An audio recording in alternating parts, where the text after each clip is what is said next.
Artificial ఇంటెలిజెన్స్లో రకరకాల modules వచ్చేస్తున్నాయి, రకరకాల టూల్స్ వచ్చేస్తున్నాయి.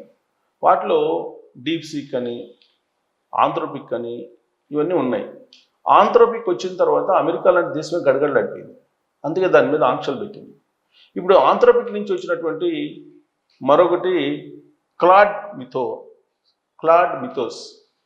ఈ క్లాడ్ మిథోస్ మీద ఆర్థిక మంత్రి నిర్మలా సీతారామన్ గారు స్పందించారు.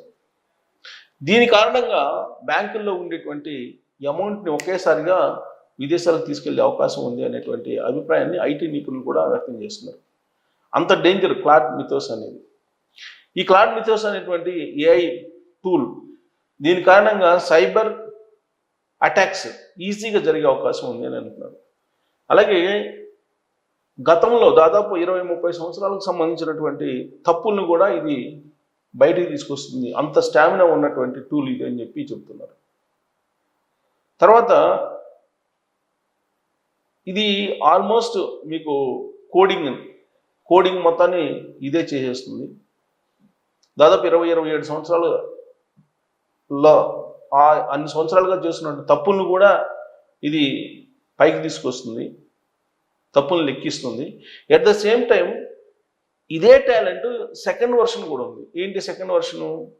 మీరు ఎంత పగడ్బందీగా మీ అకౌంట్స్ని భద్రంగా పెట్టుకున్నా ఈ క్లాడ్ మిథోస్ తోటి సైబర్ అటాక్ చేయటం, తర్వాత ఖాతాల్లో డబ్బులు తీసుకెళ్ళిపోవటం అనేది చాలా ఈజీ. అందుకే బ్యాంకులను అలర్ట్ చేశారు. కేంద్ర ప్రభుత్వం స్వయంగా, కేంద్ర ఆర్థిక శాఖ భారతదేశంలో ఉన్న బ్యాంకులన్నింటినీ అలర్ట్ చేస్తుంది. ఈ క్లాడ్ మిథోస్ వచ్చేస్తుంది ఆర్టిఫిషియల్ ఇంటెలిజెన్స్లో. దీని ద్వారా సైబర్ అటాక్స్ ఎక్కువ జరుగుతాయి. హ్యాకర్స్ ఇలాంటి టెక్నాలజీని ఉపయోగించి ఖాతాలను ఖాళీ చేసే అవకాశం ఉంది అని చెప్పి అలర్ట్ చేస్తూ ఉన్నారు. ఆర్బీఐ కూడా ఆ మేరకు ఇంటర్నల్ సర్క్యులర్ కూడా బ్యాంకులకు ఇచ్చినట్టు కూడా తెలుస్తుంది. అంటే ఎప్పుడు మన బ్యాంకుల్లో ఉండేటువంటి, మన ఖాతాల్లో ఉండేటువంటి డబ్బు మాయమవుతుందో తెలియనటువంటి సిచ్యువేషన్. కాబట్టి మీరు ఎప్పటికప్పుడు చెక్ చేసుకోవాలి. చెక్ చేసుకోకుండా ఉంటే ఈ క్లాడ్ మిథోస్ అనేటువంటి ఈ ఆర్టిఫిషియల్ ఇంటెలిజెన్స్ టూల్ ద్వారా సైబర్